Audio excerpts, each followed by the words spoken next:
할렐루야. 좋은 날입니다. 오늘도 복된 날, 즐거운 날, 하나님께 감사하는 하루 되실 수 있기를 바랍니다. 오늘은 예레미야 20장 7절로 13절의 말씀을 중심으로 해서 주께서 나를 이기셨으므로 라고 하는 제목으로 함께 말씀을 나누려고 합니다. 오늘 우리에게 주시는 하나님의 말씀은 예레미야 20장 7절로 13절까지의 말씀입니다. 7절로 9절까지의 말씀만을 봉독하겠습니다. 여호와여, 주께서 나를 권유하심으로 내가 그 권유를 받아 싸우며 주께서 나보다 강하사 이기셨으므로 내가 조롱거리가 되니 사람마다 종일토록 나를 조롱하나이다. 내가 말할 때마다 외치며 파멸과 멸망을 선포함으로 여호와의 말씀으로 말미암아 내가 종일토록 치욕과 모욕거리가 됨이니이다. 내가 다시는 여호와를 선포하지 아니하며 그의 이름을 말하지 아니하리라 하면 나의 마음이 불붙는 것 같아서 골수에 사무치니 답답하여 견딜 수 없나이다. 아멘. 시대의 선각자들은 늘 십자가의 길을 걸었습니다.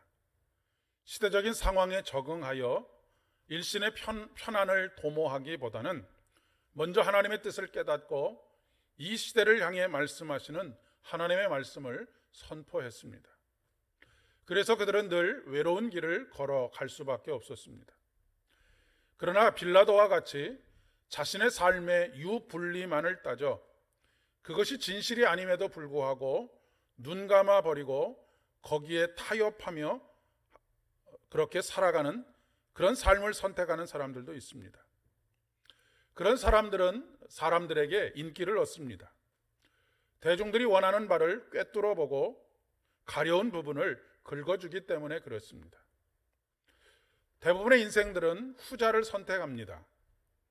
오늘 한국 교회도 이 길에 동참하고 있는 것은 아닌지 두려움을 갖게 됩니다. 예레미야가 활동하던 시대에 거의 대부분의 정치, 종교 지도자들은 하나님의 뜻에 반하여 흘러가고 있었습니다. 그러나 그는 심판하시는 하나님으로 인한 이스라엘의 멸망을 전하고 있습니다.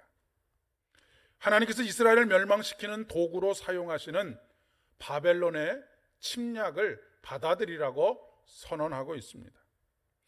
그로 인해 예레미야가 받은 고초는 이루 말로 다 할 수가 없습니다. 죽을 고비를 여러 번 넘기는 상황에 직면했었습니다.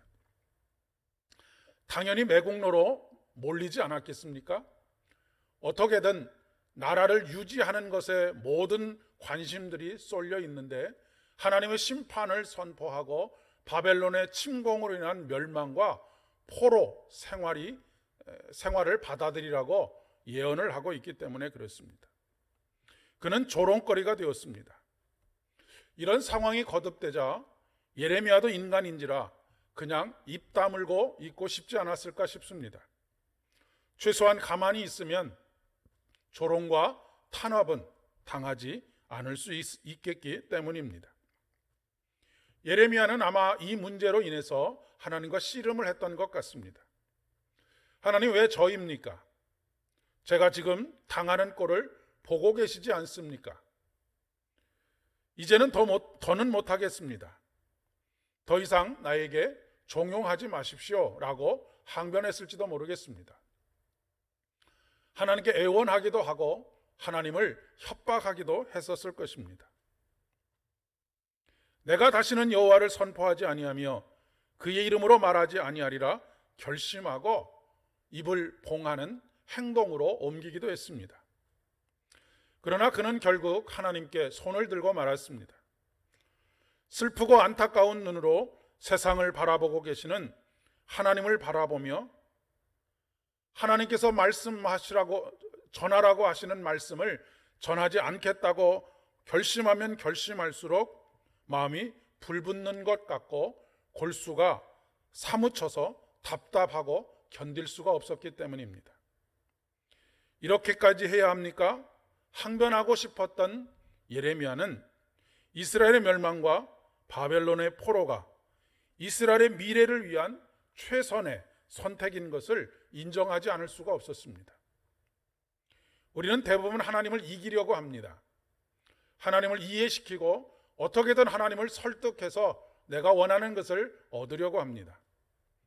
그래서 가장 좋아하는 말씀 중에 하나가 야복강가에서 야곱이 하나님과 씨름하여서 이겼다라고 말하는 이야기가 아닐까 싶습니다. 야곱은 하나님과 겨루어서 이겼다라고 하는 뜻의 이스라엘이라고 하는 이름을 갖게 됩니다. 그러나 그것은 오히려 하나님께서 야곱을 설득해 가시는 과정이었습니다. 결국 우리에게 최선은 하나님께서 우리를 이기시는 것입니다. 우리 자신이 하나님의 뜻을 받아들이는 것입니다. 하지만 그것이 우리의 고난이 될 수 있습니다. 극심한 불이익을 당할 수도 있습니다. 그러나 그것이 하나님께서 우리를 야곱에서 이스라엘로 만들어 가시는 과정입니다. 그 하나님께 오늘 다시 무릎을 꿇습니다. 그분의 뜻에 귀를 기울입니다. 주여, 우리를 불쌍히 여겨 주시옵소서. 오늘도 승리하시는 하루 되실 수 있기를 바랍니다.